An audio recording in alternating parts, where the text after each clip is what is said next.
नमस्कार, जम्मू कश्मीर का ये बुलेटिन देख रहे हैं आप और मैं हूं प्रियंका गुप्ता आपके साथ। बुलेटिन की शुरुआत करेंगे। इस वक्त जो खबर सामने आ रही है कि जिस तरह से बताया जा रहा है कि गृह मंत्री अमित शाह जम्मू कश्मीर का दौरा कुछ ही दिनों में कर सकते हैं और गृह मंत्री अमित शाह जिस तरह से 3 दिवसीय जम्मू कश्मीर के दौरे पर आएंगे और गृह मंत्री के इस माह के अंत में जम्मू कश्मीर आने की संभावना बताई जा रही है और पब्लिक आउटरीच प्रोग्राम के तहत वे विकास कार्यों की समीक्षा भी करेंगे और यूनिफाइड कमान की बैठक में सुरक्षा परिदृश्य का भी वो जायजा ले सकते हैं। तो चलिए और क्या कुछ खास रहेगा वो आपको बताएंगे, क्योंकि अनुच्छेद 370 की समाप्ति के बाद अमित शाह का जम्मू कश्मीर का ये पहला दौरा है जिसमें वे विकास कार्यों का जायजा लेंगे और कुछ बताया जा रहा है कुछ विकास कार्यों का शुभारंभ भी करेंगे और किस तरह से काम जम्मू कश्मीर में हो रहा है उसका फीडबैक भी लिया जाएगा। और ये बात सामने आ रही है कि 22 से 25 अक्टूबर तक गृह मंत्री अमित शाह का जम्मू कश्मीर का यह दौरा रहेगा और हमने देखा कि पब्लिक आउटरीच प्रोग्राम के तहत केंद्रीय मंत्रियों का दौरा जम्मू कश्मीर में लगातार जारी है और उसी के चलते जो भी केंद्रीय मंत्री जम्मू कश्मीर पहुंचते हैं वो यहाँ की आम जनता के बीच जाते हैं, उनसे बात करते हैं, मुद्दों पर बातचीत होती है और आश्वासन दिया जाता है कि जल्द से जल्द जो आम जनता की समस्याएं हैं उनका समाधान होगा, जो मुद्दे हैं वो जल्द सुलझेंगे और एडमिनिस्ट्रेशन में ऑफिशियल से बातचीत होती है, जो पंचायती राज के रिप्रेजेंटेटिव्स हैं उनसे वो मिलते हैं। तो गृह मंत्री अमित शाह के दौरे में क्या कुछ खास रहेगा हम जानेंगे। हमारे साथ हमारे सीनियर साथी विनोद कुमार ज्वाइन कर चुके हैं। विनोद जी बताइएगा, क्योंकि अनुच्छेद 370 की समाप्ति के बाद गृह मंत्री अमित शाह का ये जम्मू कश्मीर का पहला दौरा है, क्या कुछ खास बातें सामने आ रही हैं और इस दौरे को कितना महत्वपूर्ण माना जाए?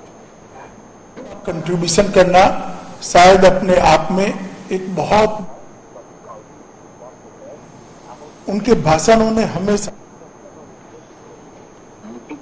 दौरा कर रहे हैं और ये जम्मू कश्मीर की जनता समाज शांति की जितने मंत्री परिषद के इतने सदस्य Jammu Kashmir public outreach programme के फायदा इसी सिलसिले में अमित शाह मंत्री हैं और आपने खुद बताया कि आर्टिकल 370 में संशोधन और करने के बाद चाइना विजिट उनका है, इसलिए बड़ा इम्पोर्टेंट हो जाता है कि वो यहाँ पर आकर के करेंगे कि आखिर 370 हटने के बाद क्या की परिस्थितियां बन रही है, वो फीलिंग हो रही है, लॉ एंड ऑर्डर की क्या सिचुएशन, किस तरीके से आतंकवाद को खत्म किया जा सकता है और इनका भी चर्चा होगी। यानी शेयर कर सकते हैं।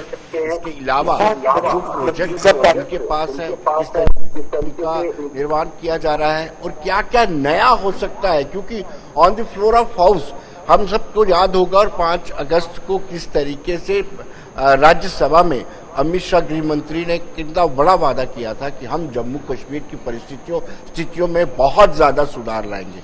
आंकलन करेंगे कि क्या ऐसा हुआ है या नहीं।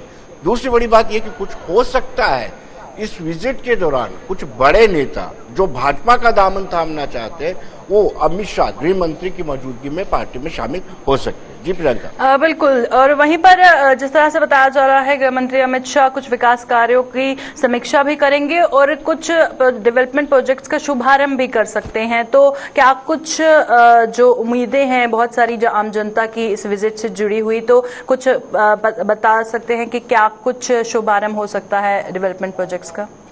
बताया कि ये पब्लिक आउटरीच प्रोग्राम है और इस पब्लिक आउटरीच प्रोग्राम में गृह मंत्री के अलावा आने वाले दिनों में रक्षा मंत्री राजनाथ सिंह भी आ सकते हैं, निर्मला सीतारमन जो वित्त मंत्री हैं वो भी आ सकते हैं और बड़े सारे मंत्री आ सकते हैं। अपनी पब्लिक आउटरीच प्रोग्राम के तहत हर एक मिनिस्टर, जैसे नितिन गडकरी ने जेड मोर टनल का जिक्र किया, नितिन गडकरी ने जोजिला टनल का जिक्र किया, ऐसे ही अमित शाह भी अपने गृह मंत्रालय के जो कुछ प्रोजेक्ट्स होंगे उनका नींव पत्थर रख सकते हैं और या ये भी कर सकते हैं कि किस तरीके से जो एलओसी पर या इंटरनेशनल बॉर्डर पर मोर्चे बनाए जा रहे हैं, कंक्रीट बनाए जा रहे हैं, उनकी चर्चा कर सकते हैं। बहुत सारे ऐसे प्रेस्टिजियस प्रोजेक्ट हैं जिनको लेकर के वो नींव पत्थर रख सकते हैं, उद्घाटन कर सकते हैं।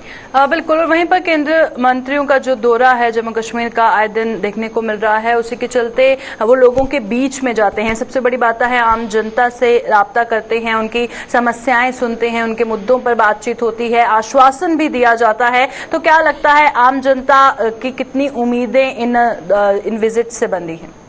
देखिए, मैंने शुरू में ही कहा प्रियंका की बड़े सौभाग्यशाली हैं जम्मू कश्मीर की जनता, जिनके बीच में पब्लिक आउटरीच प्रोग्राम के तहत 70 से ज्यादा मिनिस्टर आ रहे हैं। तो आप अंदाजा लगा सकते हैं कि प्रत्येक मिनिस्टर जब आता है, पब्लिक के बीच में जाता है, तो पब्लिक का लेवल ऑफ कॉन्फिडेंस बढ़ जाता है कि सरकार, केंद्र सरकार हमारे द्वार पर आई है, खुद मंत्री चल करके हमारे द्वार पर आया, हमारी समस्या को सुन रहे हैं, हमारी समस्या का निवारण करेंगे।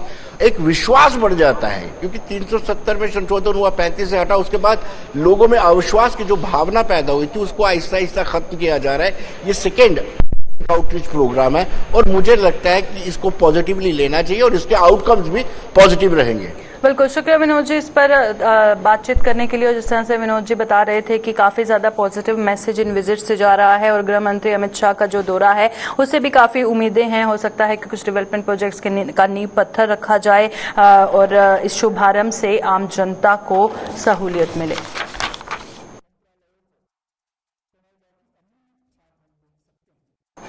चलिए रुक करते हैं अब कठुआ का, क्योंकि कठुआ में कोरोना के प्रकोप के बाद अब डेंगू का जो काला साया है वो मंडरा रहा है। क्योंकि कठुआ में कोरोना के बाद अब डेंगू का डंक जो है कहर मचा रहा है और एक शख्स की मौत के बाद 7 और लोगों में डेंगू की पुष्टि हुई है। रेलवे कॉलोनी से शुरू हुए डेंगू ने अब कठुआ शहर में पांव पसारने लगा है। स्वास्थ्य विभाग अब सख्ते में आ चुका है और लोगों से सावधानी बरतने की अपील की जा रही है। क्योंकि हमने देखा कि बहुत देर से जो कोविड की लड़ाई है वो पहले से ही स्वास्थ्य विभाग और लोग लड़ रहे हैं और इसी के बीच एक और लड़ाई जो है वो अब लड़ने की तैयारी में स्वास्थ्य विभाग दिख रहा है। क्योंकि जो हेल्थ डिपार्टमेंट है पूरी तरह से सख्ते में आ चुका है। क्योंकि कठुआ में देखा जा रहा है एक के बाद एक जो डेंगू के केसेस हैं वो नजर आ रहे हैं। क्योंकि पहले भी डेंगू के कारण एक शख्स की मौत हो चुकी है, अब 7 और लोगों में डेंगू की पुष्टि हुई है जो बेहद ही गंभीर मसला है। चलिए रुक करते हैं, कठुआ से हमारे संवाददाता सरबजीत हमारे साथ ज्वाइन कर चुके हैं। जी बताइएगा सरबजीत, अब जो डेंगू का जो ये कहर देखने को मिल रहा है इस हवाले से क्या कुछ माहौल है और प्रशासन की तरफ से क्या कुछ कदम उठाए जा रहे हैं? जी बिल्कुल प्रियंका, अगर बात करें कठुआ की तो कठुआ जिला में आधा दर्जन से अधिक डेंगू के पॉजिटिव मामले जो है वो सामने आए हैं। आपको बता दें कि प्रशासन तब हरकत में आया जब जिला मुख्यालय से सटे हुए इलाके गोविंदसर में एक व्यक्ति की मौत हुई है, जिसके बाद प्रशासन जो है अधिकारी हरकत में आए हैं और पूरे इलाके की बात करें तो पूरे इलाके में स्प्रे की जा रही है। इसके अलावा लोगों को जागरूक किया जा रहा है कि डेंगू के किस तरह के लक्षण होते हैं, किस तरह से बचाव जो है वो किया जा सकता है। जिला मलेरिया अधिकारी खुद मौके पर पहुंचे हुए हैं और पूरे इलाके की अगर बात करें तो वहां पर स्प्रे किया जा रहा है, दवाइयां का छिड़काव जो है वो किया जा रहा है और लोगों को समझाया जा रहा है कि किस प्रकार से आप बचाव कर सकते हैं और लोगों को इस बारे में भी जागरूक किया जा रहा है कि जो लक्षण आ रहे हैं, जो बुखार आ रहे हैं उसको आप हल्के में ना लें, तुरंत जाकर अपनी जांच करवाएं। जिस प्रकार से कल भी जिला मलेरिया अधिकारी मौके पर पहुंचे हुए थे तो गांव में कुछ लोग जो हैं वो बीमार पाए गए हैं, जिसके बाद उन लोगों को जांच के लिए जीएमसी कठुआ लाया गया है। तो कुल मिलाकर कठुआ में देखें तो कठुआ के 3 इलाके गोविंदसर, शिवानगर और कृष्णा कॉलोनी का इलाका है, यहाँ पर डेंगू के पॉजिटिव मामले आए हैं और जिसके बाद जिला प्रशासन के अधिकारी, स्वास्थ्य विभाग के अधिकारी लगातार इन इलाकों में जा रहे हैं और इन इलाकों में जो है वो छिड़काव किया जा रहा है, लोगों को जागरूक जो है वो किया जा रहा है। बिल्कुल बेहद जरूरी है अवेयरनेस होना, क्योंकि एक तरफ कोविड दूसरी ओर डेंगू। अब इन दोनों की लड़ाई लड़नी है और हेल्थ डिपार्टमेंट की तरफ से पूरी तरह से कदम उठाए जा रहे हैं। तो लोगों की तरफ से क्या कुछ कहा जा रहा है, क्या आपको ग्राउंड पर नजर आ रहा है, क्या उतनी जागरूकता है उनमें? जी बिल्कुल, अगर बात करें तो जिस प्रकार से जो जिला कठुआ मुख्यालय से जो सामने आए हैं, जो शहर का इलाका है जहां से जो केसेस सामने आए हैं, इन लोगों ने खुद जो है हॉस्पिटल में जाकर रिपोर्ट किया है, अपनी जांच जो है वो करवाई है। जिसके बाद प्रशासनिक अधिकारी जो हैं वो उस इलाके में पहुंचे हैं, उस वार्ड में पहुंचे हैं, उस मोहल्ले में पहुंचे हैं और पूरे इलाके की अगर बात करें तो वहां पर फॉगिंग जो है वो की जा रही है। इसके अलावा जो दवाइयां हैं, जो मच्छर को मारने की दवाइयां हैं, जो डेंगू का मच्छर होता है वो उनका छिड़काव जो है वो किया जा रहा है। लेकिन ग्रामीण इलाकों में एक परेशानी है, लोग इसको अभी भी हल्के में ले रहे हैं। जितने भी लक्षण को सामने आ रहे हैं वो घर पर ही ट्रीटमेंट करने की वो उसमें लगे हुए हैं। लेकिन बात करें तो जिस प्रकार से पहले भी पिछले माह ही एक मामला यहाँ से सामने आया था तो वो उपचार के लिए किसी प्राइवेट हॉस्पिटल में चले गए थे, हालांकि वो डेंगू पॉजिटिव थे, फिर भी उन्होंने जिला प्रशासन के अधिकारियों को इस बारे में सूचित नहीं किया है और उसी उपचार के दौरान उनकी मौत भी हो गई थी। और उसके बाद प्रशासन जो है लगातार हरकत में आ रहा है। तो गोविंदसर के इलाके की बात करें, जो ग्रामीण इलाका है वहां पर काफी ज्यादा केसेस जो है सामने आए हैं और लोगों में अवेयरनेस जो है उस इलाके में लगातार की जा रही है। पोस्टर चिपकाए जा रहे हैं, लोगों को घर घर जाकर समझाया जा रहा है कि इसके लक्षण को हल्के में ना लें। अगर आपको बुखार है तो तुरंत अपनी जो है वो जांच करवाएं ताकि पुष्टि की जा सके कि क्या ये डेंगू का बुखार है या किसी और चीज के लक्षण है। पूरी अगर अभी तक की अगर बात करें तो जिला प्रशासन के अधिकारी जो हैं, स्वास्थ्य विभाग के अधिकारी, वो समय समय पर लोगों को जाकर वहां पर जागरूक जो है कर रहे हैं। शुक्रिया सरबजीत तमाम जानकारी साझा करने के लिए। तो जिस तरह से सरबजीत कठुआ से ज्वाइन किए हुए थे और वो बता रहे थे कि दूर दराज के इलाकों में जो जागरूकता है वो कम दिखाई दे रही है और लोग इसको हल्के में ले रहे हैं और लोगों को ये समझने की जरूरत है कि किसी भी तरह के लक्षण अगर पाए जाते हैं उसे हल्के में ना लीजिए, तुरंत डॉक्टर के पास जाइए ताकि किसी को भी जान को खतरा नहीं हो। क्योंकि बेहद दुखद है कि एक शख्स पहले ही डेंगू के कारण अपनी जान गंवा चुका है और 7 और लोगों में डेंगू की पुष्टि फिलहाल कठुआ में हुई है। चलिए बढ़ते हैं आगे और अब बात करेंगे वादी कश्मीर की, क्योंकि कश्मीर में कल जिस तरह से कुछ ही घंटों में 3 सिविलियन किलिंग्स हुई, उसके बाद हर किसी का दिल दहल गया, हर किसी की आंखें नम थी और जो माहौल है वो मातम का था। कल कश्मीर में रात को हमने देखा और हर कहीं से, बजाय पॉलिटिकल लेवल पर बात करें, हर कहीं से इस किलिंग को कंडेम किया जा रहा था। वहीं पर कश्मीर में 3 सिविलियंस की हत्या के बाद अब सुरक्षा व्यवस्था को बढ़ा दिया गया है। साउथ कश्मीर में सुरक्षा बल जो है पूरी तरह से चौकन्ने नजर आ रहे हैं और 2 जगहों पर फिलहाल सर्च ऑपरेशन चलाया जा रहा है। एक बताया जा रहा है कि पहलगाम में सिक्योरिटी फोर्सेस द्वारा कोऑर्डिनेट सर्च ऑपरेशन चलाया जा रहा है। दूसरी ओर पुलवामा और पहलगाम में सुरक्षा बलों द्वारा ये अभियान चलाया जा रहा है और वहीं पर सुरक्षा व्यवस्था को और ज्यादा कड़ा कर दिया गया है। क्या कुछ साउथ कश्मीर में देखने को मिल रहा है वो हम आपको बताएंगे, क्योंकि कोऑर्डिनेट सर्च ऑपरेशन की खबरें सुबह से ही आ रही हैं 2-3 इलाकों से, जिसमें साउथ कश्मीर का पुलवामा और पहलगाम भी शामिल है। वहीं पर कल रात को हमने देखा जिस तरह से कुछ ही घंटों में 3 सिविलियंस पर गोलियां बरसाई गई। सबसे पहले हमने देखा श्रीनगर में एक फेमस मेडिकल ओनर बिंद्रू को जिस तरह से गोलियों का निशाना बनाया गया। उसके बाद हलाल बाजार में हमने देखा एक नॉन लोकल वेंडर पर गोलियां बरसाई गई और उसके बाद बांडीपुरा के हाजिन में एक सूमो प्रेसिडेंट पर गोलियां बरसाई गई। उसके बाद किस तरह का माहौल साउथ कश्मीर में देखा जा रहा है हम जानेंगे। हमारे साथ हमारे संवाददाता फिदा हुसैन ज्वाइन कर चुके हैं साउथ कश्मीर से। फिदा, बताइएगा क्योंकि कल जो हुआ उसके बाद किस तरह का माहौल देखा जा रहा है, क्योंकि साउथ कश्मीर के 2 इलाकों में सुबह से ही सिक्योरिटी फोर्सेस द्वारा कोऑर्डिनेट सर्च ऑपरेशन चलाया जा रहा है। क्या अपडेट है इस हवाले से?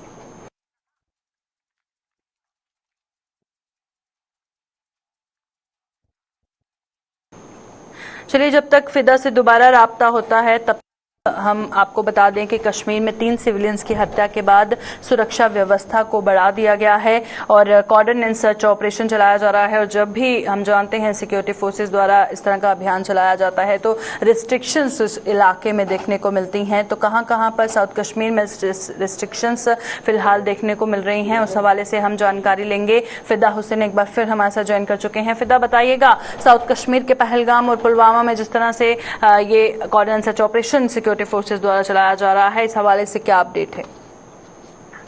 देखिए प्रियंका, मैं आपको अगर हम दक्षिण कश्मीर की बात करेंगे तो दक्षिण कश्मीर में देखा जाए तो सिक्योरिटी फोर्सेस की जो नाकाबाजी है उसमें जो है कल से अगर देखा जाए, जिस तरह से कल श्रीनगर में इनके बाद एक जो हमले हुए हैं उसके बाद देखा जाए तो दक्षिण कश्मीर का शोपियान, पुलवामा, अनंतनाग, अवंतीपोरा या कुलगाम की बात की जाए तो जो पेट्रोलिंग है उसमें तेजी आई है और राज्य पेट्रोलिंग पार्टी जो है वो बहुत सारे इलाकों में नजर आई। हालांकि पेट्रोलिंग पार्टी तो ऐसे भी देखा जाए तो अगर दक्षिण कश्मीर की बात करेंगे तो यहाँ पर पेट्रोलिंग पार्टी जो है वो तो नजर आती ही रहती है, क्योंकि किसी भी गतिविधि पहले सिक्योरिटी फोर्सेस जो है वो पर है। हालांकि जिस तरह से देखा जाए तो सिक्योरिटी फोर्सेस को आशंका होती है कि अगर कहीं पर भी कोई भी इनपुट उनको मिलता है तो उसके आधार पर वहां पर कोऑर्डिनेट सर्च ऑपरेशन जो है वो चलाया जाता है।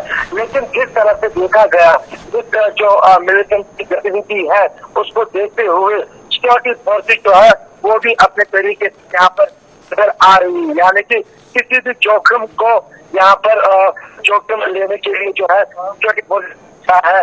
और सिक्योरिटी फोर्सेज जो है, चाहे वो पुलवामा की बात हो, शोपियान की बात हो, अनंतनाग, कुलगाम या अवंतीपुरा या त्राल से सटे इलाकों की अगर हम बात करेंगे तो वहां पर सिक्योरिटी फोर्सेज जो है वो नजर आती है। 24 घंटे कहीं ना कहीं पे उनका गश्त जो है वो नजर आता है। और देखा जाए अगर यहाँ पे जो एनकाउंटर की बात करेंगे, जिस तरह से यहाँ पर जो मुठभेड़ होती है, चाहे वो दक्षिण कश्मीर में जो मिलिटेंट की गतिविधि है, उसको देखते हुए अगर सिक्योरिटी फोर्सेज की बात करेंगे तो सिक्योरिटी फोर्सेज जो है अलर्ट पर रहती है। जी शुक्रिया फिदा, तमाम जानकारी देने के लिए। फिदा हुसैन हमारे साथ ज्वाइन किए हुए थे, जो बता रहे थे किस तरह से साउथ कश्मीर में सुरक्षा व्यवस्था को बढ़ा दिया गया है और सुबह से जो है बड़े पैमाने पर सर्च ऑपरेशन चलाया जा रहा है।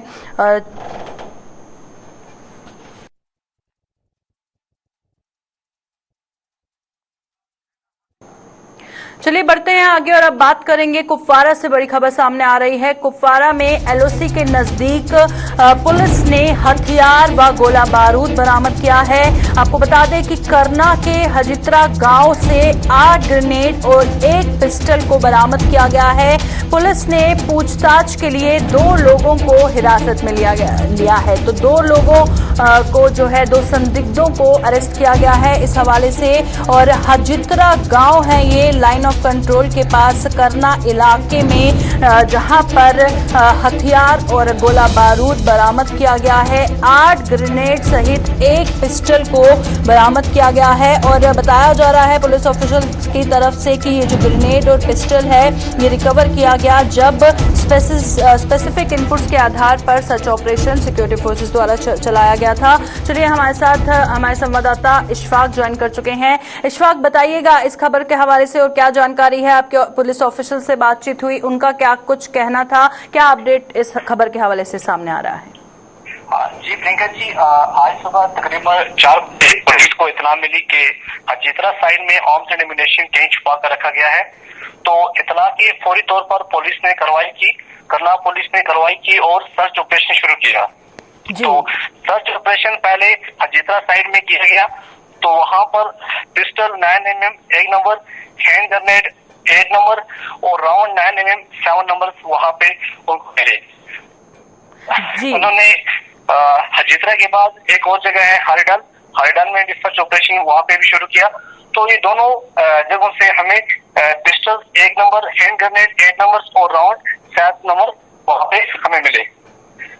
जी, तो जिस तरह से बताया जा रहा है कि सर्च ऑपरेशन चलाया गया था उस इलाके में, जिसके बाद कुछ इनपुट्स के आधार पर जब सिक्योरिटी फोर्सेस द्वारा वहां बड़े पैमाने पर सर्च ऑपरेशन चलाया गया तो उसके बाद इन 2 संदिग्धों को हिरासत में लिया गया और ये ग्रेनेड और पिस्टल बरामद की गई। तो जो 2 संदिग्ध हिरासत में लिए गए हैं उनके हवाले से कुछ जानकारी मिल पाई है? कहाँ से वो ताल्लुक रखते हैं?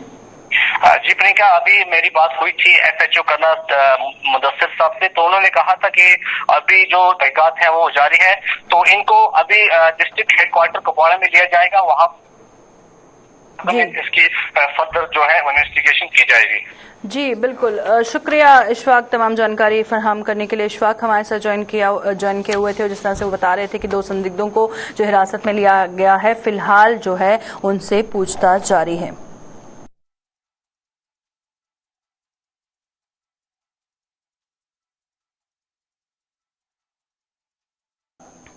तो चलिए बढ़ते हैं आगे और बात करेंगे जिस तरह से कश्मीर में कश्मीरी पंडितों को निशाना बनाने पर जो समुदाय है उनमें गुस्से से उबला गुस्सा नजर आ रहा है साफ तौर पर, क्योंकि कश्मीर में कश्मीरी पंडितों को निशाना बनाए जाने पर समुदाय में काफी ज्यादा आक्रोश नजर आ रहा है। श्रीनगर में मक्खन लाल बिंद्रू की हत्या के विरोध में ये प्रदर्शन शुरू हो चुका है और जम्मू में कश्मीरी पंडितों ने प्रदर्शन कर अपनी भड़ास निकाली है। प्रशासन से कश्मीर में बसे कश्मीरी पंडितों की मांगी सुरक्षा की मांग, जो जम्मू में समुदाय है कश्मीरी पंडित समुदाय, वो लगातार मांग कर रहे हैं कि उनको सुरक्षा दी जाए, क्योंकि आए दिन हम देखते हैं कि कश्मीरी पंडितों को वादी कश्मीर में निशाना बनाया जा रहा है। और कल भी जिस तरह से एक बहुत ही मशहूर medical shop owner Makhanlal Bindroo को निशाना बनाया गया, वो भी कश्मीरी पंडित ही थे। और उसके बाद साफ तौर पर तस्वीरों में आप देख सकते सकते हैं कि जम्मू में पूरे समुदाय में किस तरह से गुस्सा फूटता हुआ नजर आ रहा है। प्रदर्शनों का सिलसिला शुरू हो चुका है जिसमें वो प्रशासन से कश्मीर में कश्मीरी पंडितों की सुरक्षा की मांग कर रहे हैं और आप साफ तौर पर देख सकते हैं नारेबाजी करके अपनी मांगे जो है वो अपने एडमिनिस्ट्रेशन के समक्ष रख रहे हैं और अपनी भड़ास वो निकाल रहे हैं, क्योंकि आए दिन कश्मीर में कश्मीरी पंडितों को निशाना बनाने पर पूरा समुदाय भड़का हुआ है। और सीधा आपको तस्वीरें हम जम्मू से दिखा रहे हैं कि किस तरह से कश्मीरी पंडित समुदाय का गुस्सा फूटता हुआ नजर आ रहा है। और वहीं पर जिस तरह से आप इनके हाथों में बैनर भी देख सकते हैं कि जिसमें ये इंसाफ की गुहार लगा रहे हैं। तो चलिए हमारे साथ जम्मू से ग्राउंड से अनिल हमारे संवाददाता ज्वाइन कर चुके हैं। अनिल, बताइएगा, कश्मीरी पंडितों का गुस्सा साफ तौर पर तस्वीरों में नजर आ रहा है और क्या कुछ कहना है इनका?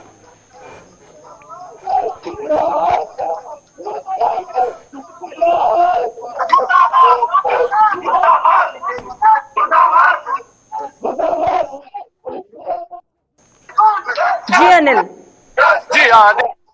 जी देखिए प्रियंका, आपको बता दो कि जिस तरह से लगातार है कश्मीर की बात की जाए तो सिलेक्टिव किलिंग्स की हरी विरोध जो प्रदर्शन जो है वो देखने उनकी तस्वीरें दिखाने की कोशिश कर रहे हैं और इस वक्त आप तस्वीरें देख सकते हैं कि कहीं ना कहीं काफी ज्यादा गुस्सा जो है वो साफ तौर पर जाहिर होता हुआ नजर आ रहा है। और आज जिस तरह से लगातार मक्खनलाल बिंदु की बात की जाए तो जिस तरह से निर्मम हत्या की गई, सिलेक्टिव किलिंग्स की जा रही है और कहीं ना कहीं 90 के दशक में उन्होंने अपनी सेवाएं प्रदान की है जब पीक पर यूं कह सकते हैं कि आतंकवाद था, उसी के चलते आप देख सकते हैं कि अब जम्मू के अंदर जो है आज भारी विरोध जो है वो देखने को मिल रहा है। कश्मीरी पंडित समुदाय मेरे साथ इनसे बातचीत करना चाहेंगे, किस तरह से देखते हैं कल की किलिंग्स को देखते हैं, सर क्या करते हैं, क्या किस तरह से देखते हैं कि लगातार सिलेक्टिव किलिंग्स की जा रही है। और कश्मीर की बात की जाए तो सेवाएं प्रदान की है 90 के दशक में जब मिलिटेंसी इतनी पीक पे थी। मक्खनलाल बिंदु की बात करें और सिलेक्टिव 3 किलिंग्स कर 1 घंटे के भीतर कश्मीरी पंडित बलि का बकरा नहीं बनेगा, नहीं बनेगा। आतंकवाद का असली शिकार कब तक सहेगा अत्याचार। जो ये विद इन स्पैन ऑफ 2-3 महीने जो सिलेक्टिव किलिंग हुई है कश्मीरी पंडितों की, जो 90 का दर्शक फिर से ये दोहराना चाहते हैं, मगर इस बार ऐसा नहीं होगा। कश्मीरी पंडित बदल गया है। आज का जो नौजवान है वो पुराना नौजवान नहीं है। भारत बदल गया है, अब वो दोबारा से नहीं होगा। जो ये मक्खनलाल बिंद्रू जी जो पिछले 32 साल से अपनी सर्विसेज दे रहे थे, उन्होंने माइग्रेशन नहीं की थी। जैसे ये कहते हैं कि कश्मीरी पंडितों को जगमोहन ने यहाँ से निकाल दिया, वो तो जगमोहन को तो उन्होंने तो नहीं निकाला था, उनको वो उधर ही अपनी सर्विसेज दे रहे थे। कोविड के दौरान जैसे उन्होंने सर्विसेज अपनी दी थी, उससे तो उनको वो जो लोकल जो वहां पर है मेजॉरिटी कम्युनिटी वो पूरी तरह से खुश थे उनसे। मगर ये ऐसा क्या हुआ जो ये सिलेक्टिव किलिंग्स हुई। पाकिस्तान दोबारा से IS अपने पैर दोबारा से पनप रहा है। इनको सरकार को भी समझ नहीं आ रहा है। एक ही बार पाकिस्तान को ओपन वार करे, इसको खत्म करे ताकि आतंकवाद का खत्म हो जाए, एक ही बार नेस्त नाबूद एक ही बार हो जाए। देखिए प्रियंका, साफ तौर पर इनका ये कहना है कि आतंकवाद को जो है एक ही बार परिहार किया जाए, उन पर जो है उनको नष्ट और नाबूद किया जाए। और कहीं ना कहीं जो है सिलेक्टिव किलिंग किए जा रहे हैं, उसी के चलते आज भी कश्मीरी पंडित समुदाय जो है काफी ज्यादा आक्रोश में है। कुछ महिलाएं भी हैं यहाँ पर, इनसे बातचीत करना चाहेंगे। मैम, आप किस तरह से देखते हैं कि आज आप किस तरह से देखते हैं कि ये जो किलिंग्स की जा रही है और 90 का दशक कहीं ना कहीं वापस दोहराने का प्रयास तो नहीं हो रहा? वही हो रहा है, चल तो वही रहा, मगर उसको कोई फर्क नहीं पड़ेगा क्योंकि वो पुराना कश्मीर तो रहा नहीं। क्या पुराने लोग तो रहे ही नहीं कि मतलब डर के मारे फिर वही कहेंगे कि नहीं भाई हम नहीं जाना चाहते। आज का कश्मीरी पंडित वो चाहता है कि हम वापस जाए, जो हमारी जमीन थी जिसके लिए हम मतलब पैदा हुए थे, जो हमारी मातृभूमि वो वापस मिले। क्योंकि बेसिकली कश्मीर की अगर हिस्ट्री भी देखें तो बिलोंग करता ही कश्मीरी पंडित को है, ना क्यों मुसलमानों को बिलोंग करता है। चलो उन्होंने क्या किया क्या नहीं किया हम वो भी भूलना चाहते हैं। हम चाहते हैं हमारा वतन हमें वापस मिले ताकि हम वापस अपने जैसे हम रहते थे वैसे ही रहे। अगर वो भी रहना चाहते हैं हमें उससे भी कोई टेंशन नहीं है। जैसे हम भाईचारा वैसे रखते थे स्टार्टिंग में उनके साथ, वैसे ही हम रखना चाहते हैं। मगर चाहते हैं कि अगर वो भी थोड़ा सपोर्ट करे। मैं तो चाहता हूँ कि जो कश्मीरी पंडित वहां मर रहे हैं वहां के लोग क्यों चुप करके बैठे हुए हैं, वो क्यों नहीं आगे आ रहे हैं। अगर वो भी जो प्रदर्शन कर रहे हैं जहाँ जहाँ स्टेट्स में कश्मीरी पंडित हैं वो भी प्रदर्शन कर रहे हैं ताकि उन्हें भी लगे कि नहीं हम इनके साथ हैं, जो गलत हो रहा है उनके साथ हम इनके सपोर्ट में, क्योंकि वो नहीं चाहते कि मतलब ओवर किलिंग्स हो। मैं कह रहा हूँ गवर्नमेंट इसके मामले में कुछ एक्शन ले। देखिए साफ तौर पर इनका ये कहना है कि सरकार को जो है एक्शन लेना चाहिए और पाकिस्तान की जो बैकबोन है उस और रीढ़ की हड्डी को जो है उसको तोड़ना होगा और केंद्र सरकार को जल्द से जल्द जो है इन पर पाकिस्तान पर जो है निशाना साधना होगा। और जिस तरह से एक तरफ ये कहा जाता है कि केंद्र सरकार जो है वहां पर कश्मीरी समुदाय को बसाने का प्रयास कर रही है, मगर यहाँ पर आप देख सकते हैं कि आज जो है भारी विरोध देखने को मिला है और पाकिस्तान की तरफ जो है कहीं ना कहीं निशाना साधते हुए ये कहा है कि पाकिस्तान को जो है सरकार को सख्त से सख्त जो है मुंह तोड़ जवाब देना हो। से तमाम जानकारी देने के लिए और ये तस्वीरें दिखाने के लिए जहां पर कश्मीरी पंडित आप साफ तौर पर देख सकते हैं कितनी तादाद पर सड़कों पर उतरे हैं और हाथों में बैनर तले सिर्फ और सिर्फ इंसाफ की गुहार लगा रहे हैं और मांग कर रहे हैं कि कश्मीर में रह रहे कश्मीरी पंडितों की सुरक्षा के बारे में जो सरकार है उसको सोचना ही होगा।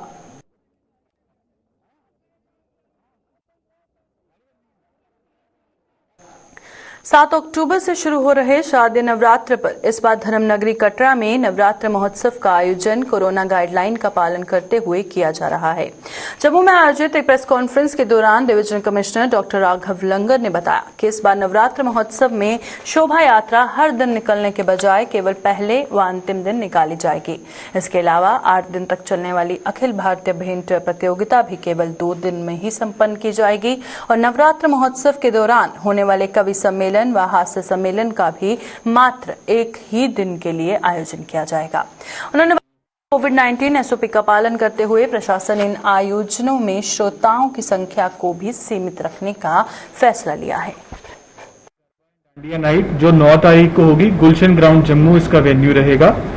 पूरे जम्मू डिवीजन में पर डे कराए जा रहे हैं, तो वो भी हम लोग एक मेंटेन रखेंगे अपना इस दौरान कार्यक्रमों के। अगर उन पर जाएं तो देखिए जो हमारे 2 मेन इसमें इवेंट्स रहते थे जहां पर काफी जो है वो क्राउड पुलिंग जो इवेंट्स होते थे मेगा इवेंट्स, उसमें ये हमने निर्णय लिया चूंकि उसमें क्राउड कंट्रोल करना मुश्किल था, तो इसीलिए हमने उनको जो है वो कस्टमाइज किया है। और इस साल हम उन इवेंट्स को नहीं करेंगे जिसमें कि all India devotional song competition एक रहता था, उसमें काफ़ी जो है वो बड़े बिग प्राइजेस भी रहते थे, काफ़ी आयोजक उसमें इसको जो है ऑर्गेनाइज करने में मदद करते थे। तो हम लोग ये जो 9 दिन चलने वाला सॉन्ग कंपटीशन के स्थान पर ये निर्णय हुआ, हमारा जो डिस्ट्रिक्ट डिजास्टर मैनेजमेंट अथॉरिटी है रियासी की, जम्मू की, इनके साथ पूरा डिस्कशन करके ये हुआ कि हम लोग केवल 2 दिन डिवोशनल सॉन्ग परफॉर्मेंस करेंगे। ये वहाँ पर योग आश्रम जो परिसर है उसका ओपन मैदान जो वहाँ पर है वहाँ पर ये किया जाएगा और बिल्कुल लिमिटेड गैदरिंग, वहाँ पर कैपेसिटी का 25% जैसा मैंने आपसे जिक्र किया उतना ही रखा जाएगा। इसके साथ साथ शोभा यात्रा वो प्रथम दिन से लेकर नवमी तक प्रतिदिन जो है शोभा यात्रा होती थी, तो उसमें भी हम लोग उसका रूट कटेल करके और साथ ही में केवल 2 दिन प्रथम दिन और नवमी के दिन जो है ये शोभा यात्रा निकाली जाएगी। उसमें खास तौर पर वहाँ पर हमारे जो एसडीएम कटरा हैं उनको ये हिदायत दी गई है कि वॉलंटियर्स के और पुलिस की मदद से पूरा क्राउड कंट्रोल वहाँ पर मेंटेन किया जाए, सोशल डिस्टेंसिंग मेंटेन की जाए।